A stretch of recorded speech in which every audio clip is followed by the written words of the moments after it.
Back behind the hash marks, please. We're going to open up this lightning round. Bill Landis, Kings of the North, and the podcast. Ryan, I know you've spent a lot of time with Chip throughout your career, and you obviously been around football a long time, but does he ever throw stuff up on the board where you're wondering where he got that from, and whether or not it's worth trying? Oh, yeah. But I think that's where some great ideas come from, is you throw things out there, and some things, stick, and then other things, you just got to move on from. But,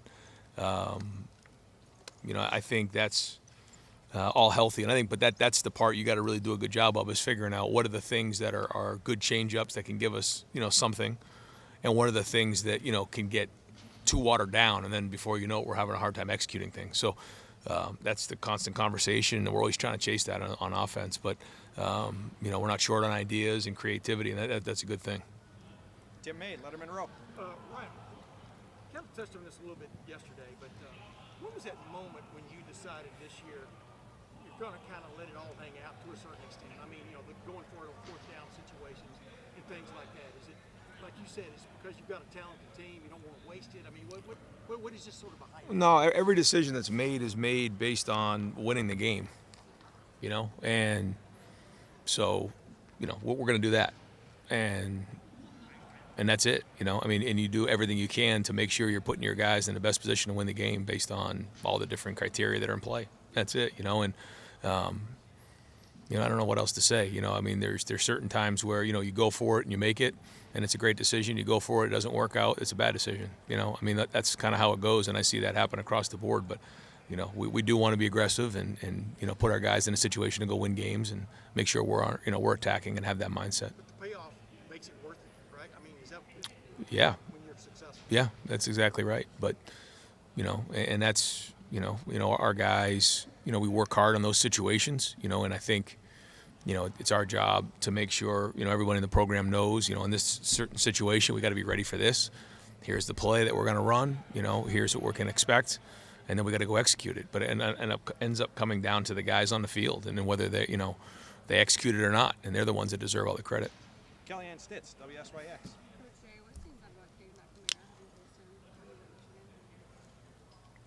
Yeah, a veteran quarterback who has played a lot of football, so coming into an environment like this is something he's used to, and he's playing good football right now and made some really good throws this year. So a veteran quarterback can go a long way in this conference, especially on the road. Whitney Harding, WCMH.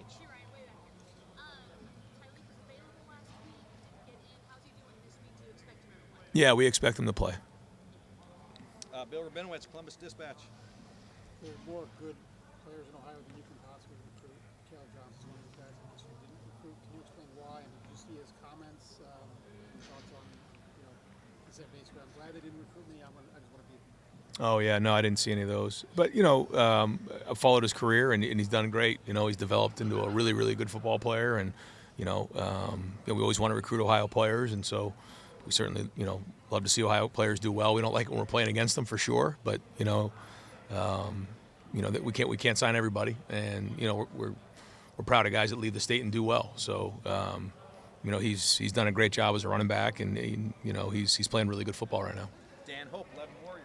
Ryan, with Devin, how do you think that throwing that touchdown pass last week can be something for him to build upon? No, I think it's a confidence thing, and we talk about confidence all the time. Like, what is real confidence? There's fake confidence, and then there's real confidence. Real confidence means you've actually done it. You look somebody in the eye, and I'm gonna go do it again. And so when you actually physically do it, I think it builds real confidence in you. And so it's hard to do that unless you've actually put it on the field. So for him to step up in that moment in a big spot, not only was it a 2-minute drill, but it was also in the red zone at the end of the half. Two big situations to win right there. And so, it's got to give him a little bit of juice this week. I feel like it has. I think he's had a good week of practice. Stefan Kreisnick, Cleveland.com. We're just talking about kind of the things that Chip Kelly will bring into the offenses and just kind of how his offense has evolved overall. How do you feel Ryan Day, the quarterback, would fit into 2024 Chip Kelly's offense? Well, I think the thing that Chip would tell you is, when you say offense, like his offense or the offenses that he's been in or our offense or anybody's offense, like what is somebody's offense? It's putting our players in the best position to be successful. What does that look like? This year it looks different than maybe it did when he was at UCLA, when he was at Oregon, when he was in Philly. Every year it changes. Just making the adjustments to put the guys in the right position based on who you have, and that's really what we're trying to do constantly. So, when you say the offense now, I wouldn't be playing at Ohio State, so I don't know how to answer that part of it. Austin Ward, the podcast. It feels like Travion is better across the board, all around as a back. Is there a part of his game that you think he has particularly improved this year in the first 4 games? I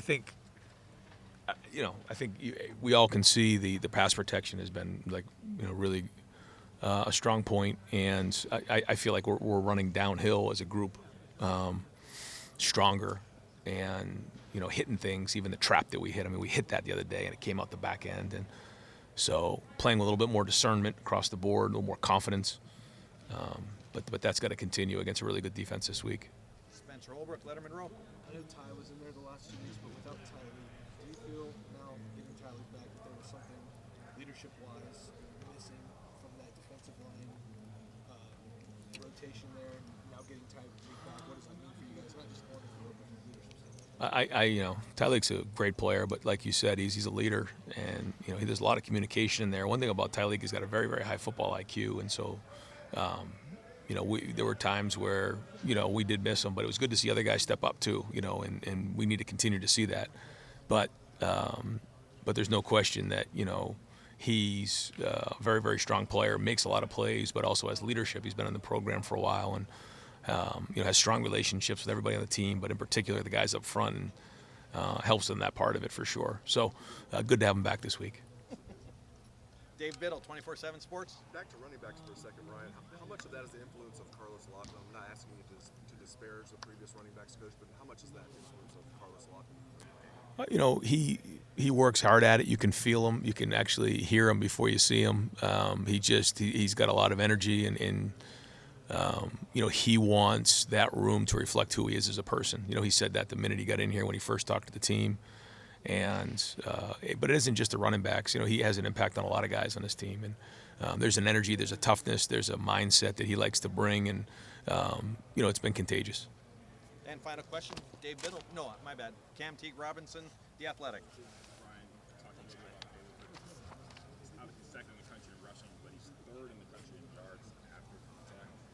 What kind of challenge is that pose for you? A guy like that just get 6 yards, get him a few times? Yeah, he's running hard, and like you said, breaking tackles, and so you gotta do a good job in practice of thudding people up and making sure that there's an extra emphasis on that, and then you got to run to the ball and get multiple people to the ball. But the guys who are right at the point of attack got to do a great job wrapping up and run their feet and be strong and be powerful and be really decisive and getting them on the ground. But we know the challenge. He's a very good back, and so we got to prepare at a high level. And I feel like the last 2 days, we've got everybody's attention, and so now we got to go put it on the field. Do it. One more question. Joey Yep. Kaufman, Columbus Dispatch. Ryan, you guys are past the 4-game mark now. Have you made any decisions with anybody, whether to redshirt or has anybody told you that they wish to redshirt this year for an intention of leaving? No.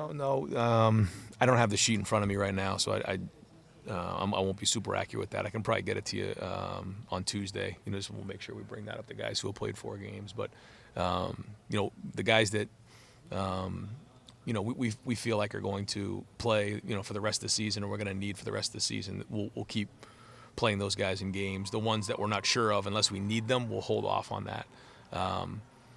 But there are conversations this week about that. Great, Coach. Thank you very much.